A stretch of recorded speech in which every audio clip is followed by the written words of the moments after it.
প্রিয় দর্শক শ্রোতা, আসসালামু আলাইকুম এবং অফুরন্ত শুভকামনা সবার জন্য। বহু বছর আগের কথা, আমার ছাত্র জীবনে ঢাকার এলিফ্যান্ট রোড এলাকায় আমার এক আত্মীয়ের পাঞ্জাবি এবং থ্রি পিস বিক্রি হয় এমন একটি দোকানে আমি উপস্থিত ছিলাম ঘণ্টাখানেকের জন্যে। ঈদের আগের মুহূর্তের কথা, বেশ ব্যস্ত ছিল তখন দোকানটি, প্রচুর ক্রেতার সমাগম হয়েছিল।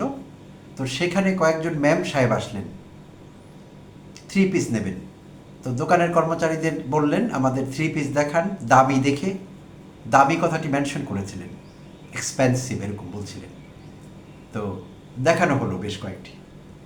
তো হাতিয়ে দেখলেন, পছন্দ হলো কি হলো না ঠিক বোঝা গেল না। দাম জিজ্ঞেস করলেন, দাম কত? অনেক বছর আগের কথা প্রিয় দর্শক শ্রোতা, 80-র দশকের শেষের দিকের কথা। তো তখন সেই সময়ে দাম চাওয়া হয়েছিল এক একটি থ্রি পিসের, খুব সম্ভবত আমার যদ্দূর মনে পড়ে, 2500 টাকা। 80-র দশকের শেষের দিকে 2500 টাকা এক একটি থ্রি পিস। তো উলট পালট করে দেখলেন, দেখে বললেন যে না, মানে আরেকটু দামি চাচ্ছিলাম। ফ্যাব্রিক নিয়ে কথা বলেননি, স্টাইল ডিজাইন নিয়ে কথা বলেননি। সেই ম্যাম সাহেবরা বললেন আরেকটু দামি চাচ্ছিলাম, কারণ 2500 টাকা তাদের কাছে বেশি দামি মনে হয়নি 80-র দশকের শেষের দিকে। বাজেট হয়তো আরও বেশি আর কি। তো এইবার দোকানের যিনি ম্যানেজার, তিনি অন্য কর্মচারীকে ইঙ্গিত করলেন যে আপাদের ওই ড্রয়ারের থ্রি পিসগুলো দেখাও। তো সেখান থেকে বের করে এক দুটো দেখানো হলো। তো এইবার তারা জিজ্ঞেস করছেন, এইবারও তারা ফ্যাব্রিক, স্টাইল, ডিজাইন পছন্দ করেছেন কিনা সেটি জানা গেল না।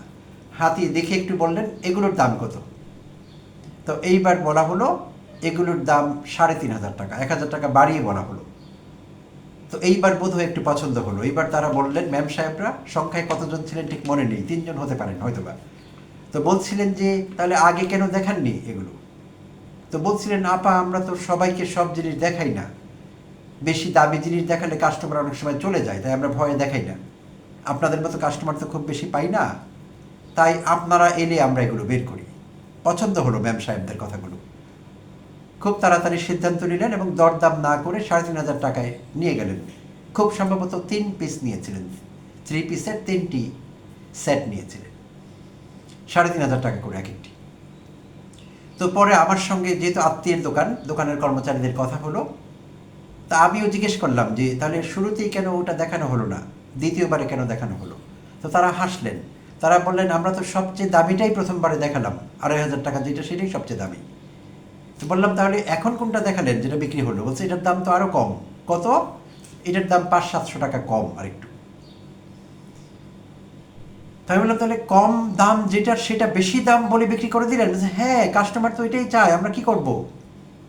কাস্টমার দামিটা চায়, ভালো কোয়ালিটি কিনা, কোয়ালিটি প্রোডাক্ট কিনা সেটি না, দাম কোনটার বেশি সেটা চায়। সুপ্রিয় দর্শক শ্রোতা, এইভাবে ব্যবসায়ীরা চাতুর্যের বা চতুরতার আশ্রয় নেন পুরো বাংলাদেশে অন্তত। আর বিভিন্ন মৌসুমে, ঈদের মতো পর্বগুলোতে সেই চাতুরি, সেই চাতুর্য অনেক বেশি বেড়ে যায়। গলা কাটা দাম কাস্টমারদের কাছ থেকে নেওয়া হয়, সেখানে সততা, নৈতিকতা এসব বিষয় কাজ করে না, ব্যবসা কাজ করে, প্রফিট কাজ করে। এবং বিশেষভাবে পাঞ্জাবির কথা যদি বলি, আমরা দেখছি গত কয়েকদিন আগে, ঈদের আগে পর্যন্ত সংবাদপত্রে লেখালেখি হতো যে বিভিন্ন দোকানে 5,000 থেকে শুরু করে 5 লক্ষ টাকাও পাঞ্জাবির দাম দেখা যাচ্ছে। এমনকি আরও বেশিও নাকি কোনো কোনো দোকানে আছে, এরকম শোনা যায়, এবং বিক্রিও হচ্ছে ঢাকায়। 5 লক্ষ টাকা, 7 লক্ষ টাকা, 50, 60, 70, 80 হাজার টাকায় পাঞ্জাবি অনেকেই আমাদের আশেপাশেই কিনে পড়ছেন অনেকে। তো পাঞ্জাবি, তো এই এপিসোডের আলোচ্য বিষয় হলো পাঞ্জাবি। একটি ছোট্ট পাঞ্জাবি বিক্রির ঘটনা, পাঞ্জাবির দোকান, এইটিকে কেন্দ্র করে পুরো দেশে তৈরি হলো তোলপাড় এই ঈদের মৌসুমে। আপনারা জানেন গত 2-3 দিন থেকে সামাজিক যোগাযোগ মাধ্যম থেকে শুরু করে গণমাধ্যম, মেইন স্ট্রিমের সব জায়গায় আলোচনা পাঞ্জাবির দোকান। আর সেই পাঞ্জাবির দোকানের নাম হলো নবীন ফ্যাশন। ঢাকার মগবাজারে বিশাল সেন্টার শপিং কমপ্লেক্স, খুব বড় না, দ্বিতল ভবন বিশিষ্ট বা দোতলা একটি শপিং কমপ্লেক্স। সেখানে পাঞ্জাবির দোকান নবীন ফ্যাশন। সেখানে কম দামে পাঞ্জাবি বিক্রি হচ্ছিল, অবিশ্বাস্য রকমের কম দামে। তো নবীন ফ্যাশনের কর্ণধার বা ম্যানেজিং ডিরেক্টর হলেন এনামুল হাসান নবীন, তার নামে নবীন ফ্যাশন। তো শোনা যাচ্ছিল যে সেখানে 300, 400, 500 টাকায় পাঞ্জাবি বিক্রি হচ্ছিল। আর ঈদের কারণে ফেসবুকে অফার দেওয়া হয়েছিল যে পাঞ্জাবি পাজামা 1 সেট কিনলে 2 সেট ফ্রি বা 3 সেট ফ্রি, 2 সেট কিনলে 4 সেট ফ্রি, এরকম অফার ছিল। এবং সঙ্গে যারা রিক্সা ভাড়া দিয়ে আসবেন রিক্সা ভাড়া দেওয়া হবে। এবং বৃষ্টির সময়, ঈদের আগের দিনের কথা বলছি, যদি বৃষ্টি থাকে বৃষ্টিতে ভেজে যারা আসবেন মোটরসাইকেলে করে তাদেরকে একটি ইঞ্জিন অয়েল দেওয়া হবে। এবং জানা গিয়েছিল যে সেই ইঞ্জিন অয়েলটি এই নবীন ফ্যাশনের অন্যান্য ব্যবসা আছে তাদেরই একটি প্রোডাক্ট, তো তারা সেই প্রোডাক্টটি ফ্রিতে দেবেন পাঞ্জাবির সঙ্গে গিফট হিসেবে, অফার হিসেবে। তো সেই থেকে ঈদের আগের দিনের কথা বলছি, 20 মার্চ তোলপাড় শুরু হয়ে গেল। সেই মার্কেটের বিশাল শপিং সেন্টারের সব দোকানদাররা নবীন ফ্যাশনের বিরুদ্ধে উঠে পড়ে লাগলেন, যতটুকু রিপোর্টে দেখতে পাচ্ছি, খবর পাচ্ছি। কেন? সব কাস্টমার গিয়ে ওখানে ভিড় করেছেন।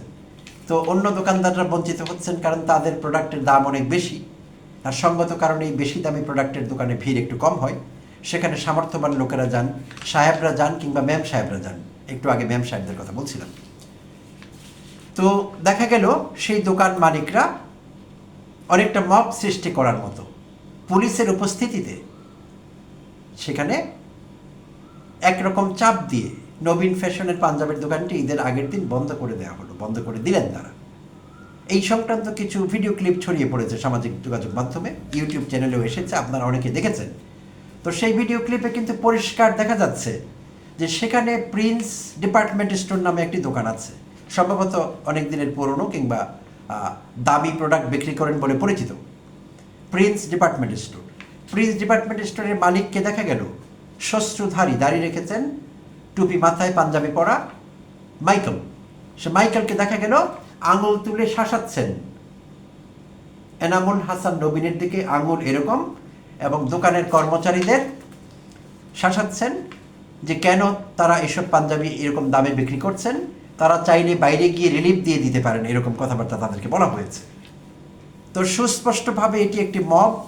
আর পরে এনামুল হাসান সাংবাদিক সম্মেলন করেছেন, 24 তারিখ মঙ্গলবার তিনি সাংবাদিক সম্মেলন করেছেন তার দোকানের সামনে। করে তিনি সাংবাদিকদের জানিয়েছেন আসলে পরিস্থিতি কি হয়েছিল। তিনি গুরুতর কিছু অভিযোগ সেখানে তুলেছিলেন যে পুলিশের উপস্থিতিতে তার দোকান বন্ধ করে দেওয়া হলো, তিনি আর বাংলাদেশে ব্যবসা করতে চাচ্ছেন না, তিনি ন্যায্য মূল্যে কম দামে মানুষকে প্রোডাক্ট দিতে চান, এবং তার ফ্যাক্টরিতে যারা কাজ করেন তারা হ্যান্ডিক্যাপড বা আন্ডার প্রিভিলেজড মানুষ, আগে মাদকাসক্ত ছিলেন, এখন রিহ্যাবিলিটেশনে আছেন বা ভালো হয়ে গেছেন। এইসব লোকদের দিয়ে তিনি প্রোডাক্ট তৈরি করান, সো তার প্রোডাকশন কস্ট কম। আর কর্মচারীরাও মহা খুশি এই কোম্পানিতে কাজ করতে পেরে, তাদের থাকা খাওয়া সব কিছুর ব্যবস্থা কোম্পানি করে দেয়। তো এইসব কারণে তিনি প্রোডাক্ট কম দামে দিতে পারছেন, এবং তিনি বলেছেন যে আমি যদি একটি পাঞ্জাবিতে 50 টাকা লাভ করতে পারি, আমি 50 টাকা নেব এবং অনেক পাঞ্জাবি বিক্রি করব। অর্থাৎ ব্যবসার যে আসল পলিসি, আসলে লাইট প্রফিট মোর সেল, এটি তার বিজনেস পলিসি, মার্কেটিং পলিসি। তো তিনি এই পলিসিতে আছেন, অনেক বছর থেকে নাকি তারা পাঞ্জাবি বিক্রি করছেন। আমি তাদের সম্পর্কে আগে কখনো জানিনি, জানতাম না, এইবারই জানা, আপনারা যেরকম জেনেছেন। তো এইটি অন্য দোকানদারদের, দোকান মালিকদের ভালো লাগেনি, কারণ তারা মনে করেছিলেন তারা বঞ্চিত, তাদের দোকানে ভিড় নেই, সব ভিড়, সব কাস্টমার নবীন ফ্যাশন নিয়ে যাচ্ছে। যদিও তাদের হিসেবে এটি একটি ভুল থাকবে, যদি এই কথাগুলো সত্যি হয়। অন্য দোকান মালিকরা যদি এই কারণেই তার উপর রেগে থাকেন বা তার দোকান বন্ধ করে দিয়ে থাকেন, মবের মতো পরিস্থিতি সৃষ্টি করে থাকেন, তাদের হিসেবটি ভুল ছিল। কেন ভুল ছিল? নবীন ফ্যাশনে যারা 300 বা 500 টাকার পাঞ্জাবি কিনবেন, সেই শ্রেণীটি একটি বিশেষ শ্রেণীর ভোক্তা শ্রেণী বা কাস্টমার ক্লাস। তো তাদের নিঃসন্দেহে তাদের সামর্থ্য কম, তারা নিম্ন মধ্যবিত্ত কিংবা নিম্নবিত্তের মানুষ, তাদেরও তো ঈদে পাঞ্জাবি লাগবে, তাদেরও তো আনন্দ করতে হবে। সো তারা সেখান থেকে কিনবেন। আর প্রিন্স ডিপার্টমেন্ট স্টোর কিংবা সেই ধনাঢ্য ব্যক্তি মিস্টার মাইকেল কিংবা অন্যরা, আরেকজনকে দেখা যাচ্ছে, আমি থাম্বনেলে ছবি দিয়েছি, মার্কেট মালিক সমিতির আরেক ভদ্রলোক, সেক্রেটারি মিস্টার সরোয়ার, তিনিও অঙ্গুলি এরকম উঁচু করে কথা বলছেন। তো তাদের দোকানে বেশি দামে প্রোডাক্ট বিক্রি হবে এবং সামর্থ্যবান লোকেরা, সাহেব ম্যাম সাহেবরা ওখান থেকে কিনবেন। সো একেবারে সুস্পষ্টভাবে দুটো কাস্টমার শ্রেণী আলাদা এখানে। সো সাংঘর্ষিক কোনো বিষয় নেই আসলে। আর যদি থাকেও তাহলে সেইটি তো নবীন ফ্যাশনের একান্তই নিজস্ব সিদ্ধান্ত সেই প্রতিষ্ঠানের। তাদের প্রোডাক্ট তারা কত দামে বিক্রি করবেন সেই কথা তো মাইকেল বলে দিতে পারেন না, কিংবা মিস্টার সারোয়ার, কিংবা দোকান মালিক সমিতির অন্য মালিকেরা কেউ বলে দিতে পারেন না এনামুল হাসান নবীন কত দামে পাঞ্জাবি বিক্রি করবেন, পাজামা বিক্রি করবেন। তো প্রিয় দর্শক শ্রোতা, শোনা গেল যে সেই দোকান মালিক সমিতি নির্ধারিত ফিক্সড রেট করে দিয়েছেন যে সেই মার্কেটের কোনো দোকান 4,500-এর কম পাঞ্জাবি বিক্রি করতে পারবে না। এবং 1500 কম পাজামা বিক্রি করতে পারবে না। তো এখন নবীন ফ্যাশন যা করছিল সেটি তো ভয়ঙ্কর রকমের পার্থক্য হয়েছে, সেই দামের সঙ্গে মেলেনি। তো তাই তারা বলছিলেন, এবং তাদের একাধিক ভিডিও ক্লিপ বিভিন্ন জায়গা থেকে পাওয়া যাচ্ছে। কোনো একটি ক্লিপে শোনা যাচ্ছে যে রিলিফ দিয়ে দাও, বাইরে গিয়ে ফুটপাতে দাঁড়িয়ে দিয়ে দাও, এখানে কেন দোকান, এখানে দোকান দেওয়া দরকার কেন, ফাজলামি পেয়েছে ইত্যাদি ইত্যাদি বলা হচ্ছিল। তো পরে মার্কেট মালিক সমিতির পক্ষ থেকে যে সাংবাদিক সম্মেলন করা হলো, সেখানে সেক্রেটারি মিস্টার সারোয়ার কথা বলছিলেন। তিনি অন্য কারণগুলো দেখাচ্ছিলেন যে দাম বা এরকম কোনো বিষয় নেই, সস্তায় পাঞ্জাবি বিক্রি করা কোনো ফ্যাক্টর হয়নি, এই কারণে তার দোকান বন্ধ হয়নি। তিনি ইঞ্জিন অয়েল ফ্রি দেবেন সে অফার দেওয়ার কারণে দুই এক মোটরসাইকেল চালক সেখানে হাজির হয়েছিলেন, ফলে পরিস্থিতি সামাল দেওয়া যায়নি, সেই কারণে তাকে নিজের উদ্যোগেই দোকান বন্ধ করতে হয়েছে। তারা কেউ বন্ধ করেননি, কিন্তু ভিডিও ক্লিপগুলো কিন্তু সেই কথা বলছে না, প্রিয় দর্শক শ্রোতা। তো পরবর্তীতে সাংবাদিক সম্মেলনে নবীন কিন্তু অভিযোগ করেছেন যে তিনি এমনকি হুমকি পেয়েছেন, টেলিফোনে তাকে হুমকি দেওয়া হয়েছে। এমনকি হাতিরঝিল থানার ওসি তাকে টেলিফোনে বলেছেন যে এই মার্কেট মালিক সমিতির লোকেরা, বিশেষভাবে মিস্টার মাইকেল, তিনি বর্তমান প্রধানমন্ত্রী জনাব তারেক রহমানের বন্ধু কিংবা পরিচিত হাতিরঝিল থানার ওসি সাহেব গোলাম মর্তুজা নবীন ফ্যাশনের মালিক নবীন হাসান এনামুল হাসান নবীনকে বলেছেন যে আপনি এদের সঙ্গে পারবেন না, আমাকেও বদলি করে দিবে, এদের উপরে অনেক হাত লম্বা রিচ। তো এই কথাগুলো আমরা জানতে পারলাম। আর কোনো কারণে এই ঘটনার সঙ্গে কুমিল্লা 4 দলীয় সংসদ সদস্য এনসিপি নেতা জনাব হাসনাত আবদুল্লাহর নাম জড়িয়ে গেল, যে হাসনাত আবদুল্লাহর হস্তক্ষেপে এই নবীন ফ্যাশনের সারা দেশে তাদের নাকি 21টি আউটলেট আছে বলে জানা গেছে, খোদ ঢাকায় 12টি। তো মগবাজারের শাখা বাদ দিয়ে বাকি শাখাগুলো খোলবার ব্যবস্থা করা হয়েছে, এরকম শোনা গেল। যদিও এই তথ্যগুলো বিভ্রান্তিকর, কারণ বন্ধ হয়েছিল মগবাজার শাখা বিশাল শপিং সেন্টারের, বাকি শাখাগুলো বন্ধ হয়েছিল এই খবর আমাদের কাছে নেই। কাজে বন্ধই যদি না হবে খোলবার দরকার হলো কেন? আর হাসনাত আবদুল্লাহর বক্তব্যের ছোট্ট একটি ক্লিপ আমার দেখার সুযোগ হয়েছে, সেখানে আমি দেখলাম যে হাসনাত আবদুল্লাহ বলছেন যে আপনার যদি কোনো আইনগত সহযোগিতা লাগে সেটি আমি করব বা আমরা করব, এমন একটি বক্তব্য তিনি রেখেছেন। তো চমৎকার, হাসনাত আবদুল্লাহ বরাবরই হেল্পফুল, শুধু তার নির্বাচনী এলাকার মানুষের জন্য না, সারা বাংলাদেশের মানুষের জন্য তিনি হেল্পফুল মনে করি। সো তার এই বক্তব্য, তার এই চেষ্টা আমার কাছে খুব ভালো লেগেছে। তো যে কোনো পরিস্থিতির শিকার হলে, যে কোনো অসহায় মানুষ, ব্যবসায়ী, যে কেউই হাসনাত আবদুল্লাহর সাহায্য পাবেন, তিনি তাদের পাশে দাঁড়াবেন বা এনসিপি তাদের পাশে দাঁড়াবেন, এমন একটি সুযোগ আমরা দেখতে পাচ্ছি। চমৎকার। আর এই ঘটনাকে কেন্দ্র করে চিফ মেট্রোপলিটন ম্যাজিস্ট্রেট ঢাকার এই বিষয়টি তার নজরে এসেছে সংবাদপত্রের মাধ্যমে। তো তিনি উল্লেখ করেছেন যে তিনি নজরে আসার কারণে তিনি জাস্টিস অফ পিস এই হাসিয়ত থেকে, এই স্টেটাস থেকে তিনি স্বপ্রণোদিত হয়ে তিনি হাতিরঝিল থানার ওসিকে শোকজ নোটিশ ইস্যু করেছেন তার ফেভারে, এবং সেখানে তাকে বলা হয়েছে যে 3 কার্য দিবসের মধ্যে লিখিতভাবে জানাতে হবে চিফ মেট্রোপলিটন ম্যাজিস্ট্রেট বা সিএমএমকে কেন পুলিশের উপস্থিতিতে সেই দোকান বন্ধ হলো, মব লাইক সিচুয়েশন তৈরি হলো, এই বিষয়ে লিখিত দিতে হবে, এবং সেখানে কারা কারা এই পরিস্থিতি সৃষ্টি করেছেন তাদের নাম, ঠিকানা, তালিকা দিতে হবে সিএমএমকে, এবং 24 ঘন্টার মধ্যে ওসি উপস্থিত থেকে দোকান খুলে দিবেন, তাকে এই নির্দেশও দেওয়া হয়েছে। প্রিয় দর্শক শ্রোতা, তো চমৎকার, সিএমএমকে স্যালুট করছি।